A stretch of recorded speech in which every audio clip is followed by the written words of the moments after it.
Allohga bo'lgan ishonch, hayot ne'mati, qalb xotirjamligi, ko'zlar quvonchi, saodatmandlar kuyi. Ey xotirjamlik va farovon hayotni istagan banda, Allohga bo'lgan ishonching qani? Ey pokiza juftni istagan yigit, Allohga bo'lgan ishonching qani? Ey saodatli kunni istagan banda, Allohga bo'lgan ishonching qani? Ey qarzdor banda, Allohga bo'lgan ishonching qani? Musibatlarni boshidan ko'tarishligini bandalar, Allohga bo'lgan ishonchimiz qani? Gunohkor bandalar, gunohlarni kechirishligiga bo'lgan Allohga bo'lgan ishonchimiz qani? Bizga mana shu ishonch naqadar kerak shu kunlarda. Suv bilan havodan ko'ra zarurroq bo'lgan ishonch. Bizda shu ishonch bormi? Axir Alloh menga duo qilinglar, ijobat qilaman degan, ishonmaymizmi? Allohdan ko'ra rostgo'yroq kim bor? Axir Parvardigorimiz Alloh tanglik, kambag'allikdan keyin yengillik, boylikni ham paydo qilib degan so'zga ishonch qani? Tanglik, mashaqqatdan keyin kenglikni ham, boylikni ham beraman deyapti Alloh. Ishonmaymizmi? Ishonaylik birodarlar. Tushkunlikka tushmaylik. Har xil gaplarga quloq solavermaylik. Peshonamizga Alloh yozganini oshcha narsa bo'lmaydi. Chunki hakimlardan biri aytgandek, yozilgan bo'lsa qayoqqa qoching? Yozilmagan bo'lsa nimadan qo'rqing? Yozibdimi? Qayoqqa borsang yetib boradi o'sha narsa. Yozilmabdimi? O'tga tashlasa o't kuydirmayapti. Pichoq torsa pichoq kesmayapti. Suvga tashlasa oqizmayapti. Sahroda o'lmayapti. Chunki nima qilmagan? Yozmagan. Qani shunga ishonch. Parvardigor qalblarimizda o'zingga bo'lgan muhabbatni sobit qilgin. O'zingga bo'lgan ishonchimizni, tavakkulimizni mustahkam va quvvatli qilgin. O'zingni zikring, shukringlarni hidoyat qilgin. O'zingga ro'baro bo'ladigan kunimizda og'zimizdan chiqqan oxirgi so'zimiz la ilaha illalloh Muhammad Rasululloh kalimasi bo'lishini nasib etgin. Agar shuni ham Alloh xohlamagan bo'lsa ayta olmaymiz birodarlar. Alloh taolo siz bilan bizni mahzun bo'lmaslikka buyuradi. Alloh taolo siz bilan bizni o'ziga tavakkul qilishlikka buyuradi. G'am, qayg'u, huzn insonga nimani olib keladi? Alloh taolo siz bilan bizni man qilgan ish. Mahzun bo'lma. Hech qachon mahzun bo'lma. Chunki qayg'u seni o'tmishingdan bezovta qilib, kelajakdan xavotirga soladi. Oqibatda bugungi kuningni yo'qotasan. Hech qachon mahzun bo'lma. Chunki qalb qayg'u bilan ovora bo'lib, ruhing so'nib, yuzing nuri ketadi. Orzu umidlaring yo'q bo'ladi. Ey mo'min banda, mahzun bo'lma. Chunki qayg'u dushmaningni xursand qilib, do'stingni mahzun qiladi. Qayg'u sababli haqiqatlarni ko'ra olmay qolasan. Mahzun bo'lma, chunki qayg'u qazoy qadorga norozilik, ne'matga samonko'rlik bo'ladi. Mahzun bo'lma, chunki qayg'u, g'am yo'q qolgan narsani qaytarmaydi. O'liklarni tiriltirib, qadarni qaytarmaydi, foyda keltirmaydi.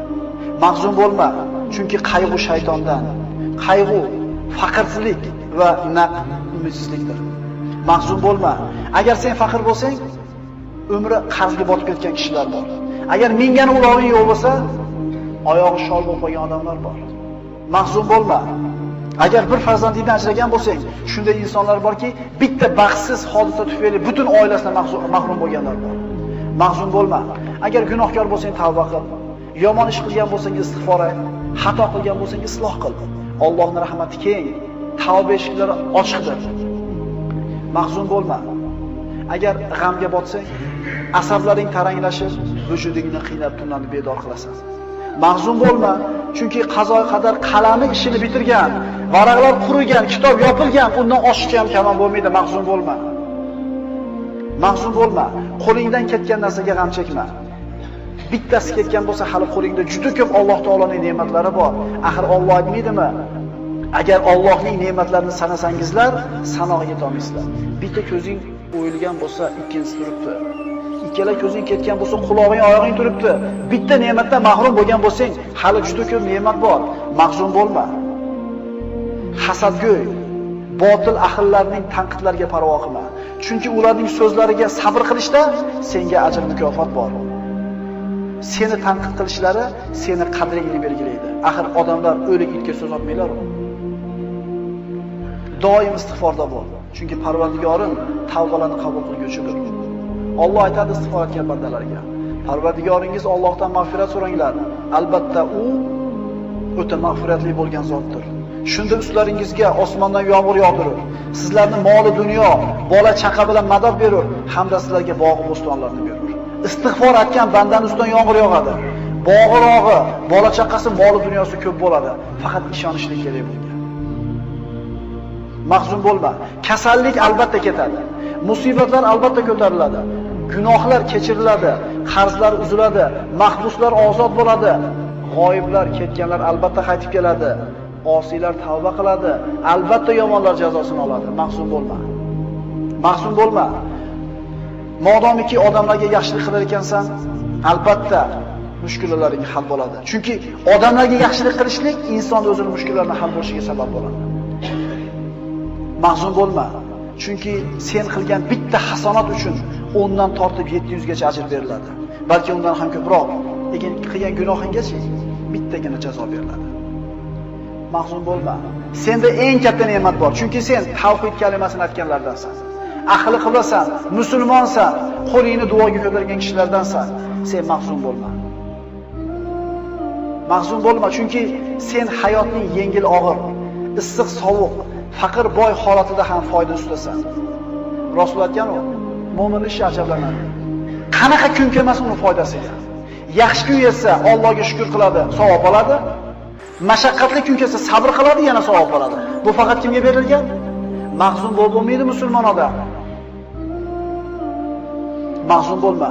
Axir senda Qur'on bor, zikr, duo bor. Axir senda namoz, amr ma'ruf, sadaqa, boshqa savobli amallar bor. Boshqalarda yo'q bu narsa. Kim xohlardi dunyoda iymoningni berasan, dunyodagi hamma xohlagan narsani beraman desa, qaysi mo'min xohladi shu narsani? Odamlarga zulm qilayotgan, haqlarini yeyotgan, tuhmat qilayotgan, bo'xton qilayotganlar ham o'ladi. Zulm ko'rgan, sabr qilgan, savob umid qilgan kishilar ham o'ladi. Lekin Alloh taoloning huzuriga borganda kim yutuqda bo'ladi? Dunyo hayoti vaqtincha. Ad-dunya sa'a fajal xato degan Rasululloh. Dunyo 1 soatlik umr bor yo'q. Ana shu 1 soatni ibodatga aylantiringlar degan Rasululloh. Kim o'lmaydi? Kim o'lmaydi? Mahzun bo'lma. Axir qora bulutlarning tarqaganini, qorong'i tunni yorishganini, shamollarni to'xtaganini ko'rmaganmisan? Inshaalloh mashaqqatlaring rohatga, hayoting yorug'likka, kelajaging ne'matga to'lib boradi. Inshaalloh. Mahzun bo'lma. Agar oldingda chora qolmasa, yo'llar berkilib, umidsizlik bostirib kelsa, yo Alloh degan. Mahzun bo'lma. Agar musibat, baxtsizlik, xavotir kelsa, yo Alloh degan. Mahzun bo'lma. Agar keng dunyo tor bo'lib ketgan bo'lsa, ishlar og'irlashsa, yo Alloh deb nido qilgin. Mahzun bo'lma. Agar oldingda eshiklar yopilsa, yo Alloh deb nido qilgin. Odam boshiga qiyin kun tushsa, tashvish bostirib kelsa, o'zini o'tishga urib ko'radi, o'tishga urib ko'radi, undan yordam so'rab ko'radi, bundan pul so'rab ko'radi, unga dardini aytib ko'radi, bunga shikoyat qilib ko'radi-da, oxirida nima deydi? Alloh endi o'zing borsan endi. Qachon? Oxirida. Siz Alloh deng, mushkulingizni Alloh kimni qo'li bilan qana qilib hal qilib beradi, uni kim biladi? Chunki unga saharlarda hojatlarni so'rab qo'llar cho'ziladi. Qalblar uning marhamatidan umid qiladi. Uning ismini aytib, ko'ngillar taskin topadi, ruhlar orom oladi, asablar tinchlanadi. Uning ismini qalbingdan aytgin. Ishonib unga duo iltijo qilgin. Uning rahmatidan umid qil. U duolaringni eshitib turganiga va albatta ijobat qilishiga ishongin. Shunda agar shunday so'rasak, nima bo'ladi? Omonlik, xotirjamlik, farovonlik, to'kin sochinlik, quvvat, izzat, yordam, lutf, inoyat, ihson keladi Alloh tomonidan. Faqat shunga loyiq bo'lishlik kerak. Yo Alloh, bedor ko'zlarga xotirjamlik uyqusini, omonlikni bergin. Istirobga tushgan qalblarga taskin va halovat bergin. Ularga yengillik va yaqin fathini bergin. Yo Alloh, ko'zlarini o'z nuringga hidoyat qilgin. Adashganlarni to'g'ri yo'lingga boshlagin. Parvardigoro, bizlardan g'am qayg'ularni ketkizgin.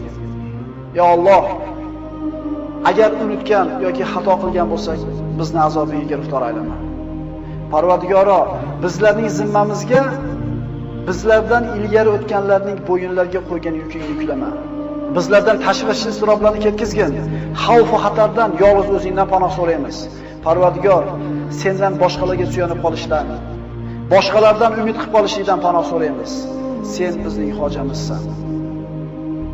Yengil kunimizda, og'ir kunimizda, tashvishli xotirjam kunimizda Allohga o'ziga ishonaylik.